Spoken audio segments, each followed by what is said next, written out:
राउरकेला महानगर निगम कमिशनर दीना दस्तगीर आज बालुघाट स्थित वर्ज्यवस्तु परिचालना केन्द्र और मल उपचार केन्द्र परिदर्शन करथिले।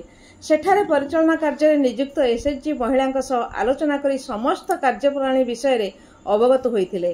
काम करुथुवा समय निजर सुरक्षा पई व्यक्तिगत सुरक्षा साधन व्यवहार करने को से परामर्श देइथिले। एहा सह कर्मचारी माने नियमित स्वास्थ्य परीक्षा करुचंती कि नाही, सरकारଙ୍କର समस्त सुविधार लाभ पाई पारुछंती कि नाही से बाबद में पचारि बुझिथिले। कमिशनर श्रीमती दस्तगीर आज सेंसरी पार्क मध्य परिदर्शन करथिले।